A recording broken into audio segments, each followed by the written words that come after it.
Gold, trusted gold buyers. మీరు తాకట్టు పెట్టిన బంగారాన్ని విడిపించి ఈ రోజు ఉన్న మార్కెట్ ధరకు కొనబడను. గేమ్ చేంజర్ గురించి ఇష్టం వచ్చినట్టు రాశారు. ఎఫర్ట్ లో ఎక్కడ ఏమితో లోపం లేదు. Ram Charan was at his best. Shankar గారు హెస్ డన్ అ గ్రేట్ ఇది. బట్ అండం అనేస్తారు అందరూ అనేస్తారు. నాకు రామ్ చరణ్ గారితో I have one wonderful experience. నేను ఆచార్య సినిమా చేశాను, ధృవ ఒకటి చేశాను, ఆచార్య ఒకటి చేశాను, అండ్ బ్రూస్లీ ఒకటి చేశాను. అందులో ఆచార్య షూటింగ్ చేసినప్పుడు మేము మారేడుమిల్లి షూట్ చేస్తున్నాం అనమాట. అండ్ దెన్ నాకు కొంచెం సాయంత్రం అయిపోతే ఊరికి లైట్ జాగ్. యాక్చువల్లీ ఆ టైంలో కొంచెం ఫిట్నెస్ మీద కూడా ఎందుకో తెలీదు చాలా ఫోకస్డ్గా ఉన్నాను. అదే టైంలో ఈ కోబలి షూటింగ్ కూడా జరుగుతూ ఉంది. సో జాగింగ్ చేస్తూ ఉంటే that was the first day అనమాట. ఈవినింగ్ జాగింగ్ చేస్తూ ఉంటే రామ్ చరణ్ గారు వెళ్ళిపోతూ కార్ ఆపి వెనక్కి రివర్స్ తీసుకుని, రవి మొత్తం జిమ్ సెటప్ అంతా పెట్టాను, you can go and use it అని చెప్పి అన్నారు అనమాట. Wonderful thing, such a great thing. ఒక పెద్ద హీరోకి నేను ఏదో చిన్న సపోర్ట్ చేస్తున్నాను, వెళ్ళి యూజ్ చేసుకోవాలని అవసరం లేదు. అది కూడా చిరంజీవి గారు కూడా అదే టైంలో వర్కౌట్ చేస్తూ ఉన్న టైంలో వాళ్ళ నాన్నగారు డిస్టర్బ్ అవ్వచ్చు నేను వెళ్ళడం వల్ల, but he did not think anything. వెళ్ళి చేసుకోమంటే ఎక్స్ట్రాడినరీ ఎక్స్పీరియన్స్. 12 రోజుల పాటు రోజు సాయంత్రం చిరంజీవి గారితో జిమ్ చేసుకున్నాను. అండ్ ఆ 12 రోజుల పాటు ఆ travel it self is a wonderful memory. It's a wonderful memory. ఇది కదా అసలు లైఫ్ అనిపిస్తుంది. అంటే when you travel with all these people that you love. So Acharya shooting 12 days was an amazing experience అనమాట. చిరంజీవి గారు, నేను, బెనర్జీ గారు, సో ముగ్గురమే ఉండేవాళ్ళం. సో భోజనం కలిసి చేయడం, ఆయన ఏవో ఒక విశేషాలు చెప్పడం, ఆయన ఎక్స్పీరియన్సెస్ చెప్పడం, ఓ చిరంజీవి గారు ఇంత సింపులా ఇది అన్నట్టుగా. ఐ మీన్ ఆ ఫీలింగ్ అనమాట చాలా తక్కువ మందికి వస్తుంది. కరెక్ట్. అండ్ మీరు ఎప్పుడైనా లైఫ్లో ఏదైనా మిస్ అయితే అరే మిస్ అయిపోయింది అని బాధపడి, లేదులే ఇది మిస్ అయింది అంటే ఇంకా మంచిది వస్తుంది అనేది ఎప్పుడైనా జరిగిందా మీకు? నేను మిస్ అయిపోయాను అస్సలు ఫీల్ అవ్వను. రైట్. ఇంకా మంచిది ఏదో వస్తుందని మాత్రం ఫీల్ అవుతుంటా. ఓకే, చెప్పండి, మీరు చెప్పండి. అంటే సో 12 days షూటింగ్ అయిపోయింది అనమాట. 12 days షూట్ అయిపోయింది. మంచి కరోనా అప్పుడే అయిపోయి మారేడుమిల్లి షూటింగ్లో ఏంటంటే మనకు ఫోన్స్ పనిచేయవు కాబట్టి ఫ్యామిలీతో మాట్లాడాలి అంటే సాయంత్రం ఎప్పుడో ప్యాకప్ అయిన తర్వాత బయటికి ఎక్కడికో వెళ్ళి ఆ టవర్ వచ్చిన దగ్గర నిలబడి మాట్లాడేసి మళ్ళీ వెనక్కి వచ్చేయాలి. సో అలా ఉన్న పరిస్థితిలో 12 రోజులు అయిపోయింది. 12 రోజులు అయిపోయిన తర్వాత మనకి రేపు ప్యాకప్ అని చెప్పేసి ఈవినింగ్ 4 o'clock ఎందుకో ఫ్లైట్ ఎక్కాలన్నమాట. సో లేదు అదే రేపు అయిపోయినప్పుడు సో నెక్స్ట్ డే 4 o'clockకి బయలుదేరిపోతున్నాం అన్నట్టుగా ప్రిపేర్ అయ్యి ఉన్నాం. ఆ రోజు ఏదో ప్రాక్టికల్ ఇష్యూ వల్ల షూట్ కంప్లీట్ అవ్వకపోయేటప్పటికి ఇంకొక 1 day ఆ లొకేషన్ ఏదో ఫైనలైజ్ అవ్వాలి, ఇంకో 2 days ఏదో ఉండాల్సి వస్తుంది పరిస్థితి అన్నట్టుగా చెప్పారు.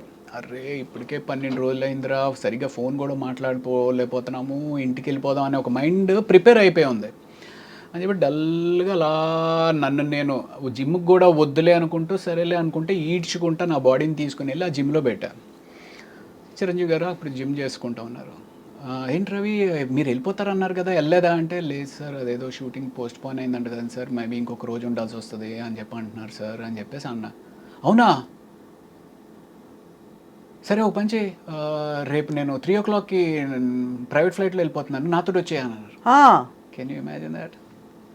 చిరంజీవి గారితో ప్రైవేట్ ఫ్లైట్లో. So that was an awesome so memory. Yeah, that on the in hindsight I would say that is a beautiful thing. ఏంటంటే ఇలా ఎందుకు జరిగిందంటే ఒక కారణం ఉంటుందని తెలుసుకోవడం, అలా జరుగుతుంది. ఎగ్జాక్ట్లీ. అలా మీకు ఒక బ్యూటిఫుల్ ఎక్స్పీరియన్స్ వెయిటింగ్ కాబట్టి ఈ డిలే జరిగింది. అవును. కాబట్టి ప్రతి డిసప్పాయింట్మెంట్ తర్వాత ఒక అద్భుతం ఉంటుంది. It's great thing. సో ఇండస్ట్రీకి వచ్చి ఎంత కెరియర్లో సక్సెస్ అయ్యాము, లేకపోతే ఎన్ని అవార్డులు సాధించాము, ఎంత డబ్బు సంపాదించాము అనేది పక్కన పెడితే ఎన్నో ఒక యూనో హైస్ని చూసి జీవితంలో ఎంతో నేర్చుకుని జీవితంలో ఎంతెంతో సాధించిన మహా వ్యక్తులతోటి ట్రావెల్ చేయగలిగాం. అది చాలా పెద్ద మెమరీ అవుతుంది మీకు, మెమరీ బుక్. మెమరీ.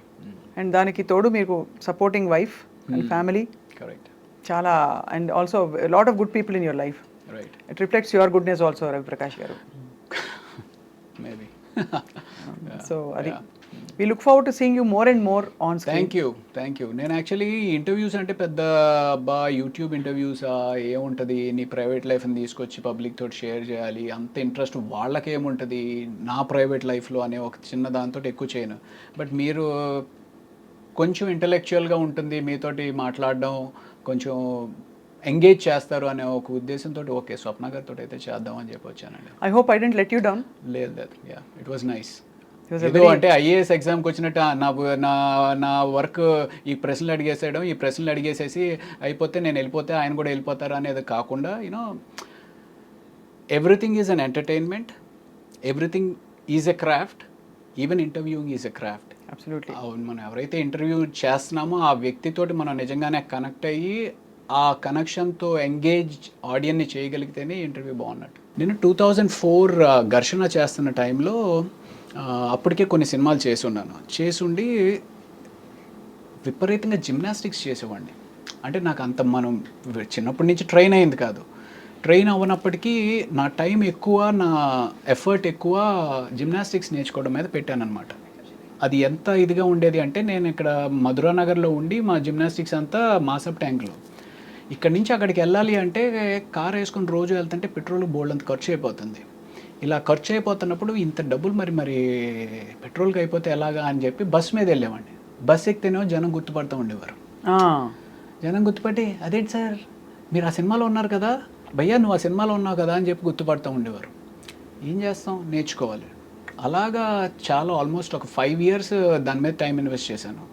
అంటే అప్పుడు ఆ ఘర్షణలో ఇఫ్ యూ హ్యావ్ వాచ్ కాకా కాకా అని చెప్పి ఏదైతే దాని తమిళ్ వర్షన్ మెయిన్ ఇది ఉందో ఆ సినిమాలో సూర్య గారు బ్యాక్ ఫ్లిప్ చేస్తారనమాట. సో మనం కూడా అవకాశం వస్తే మనం కూడా చేయాలని విపరీతంగా నేర్చుకునేవారు.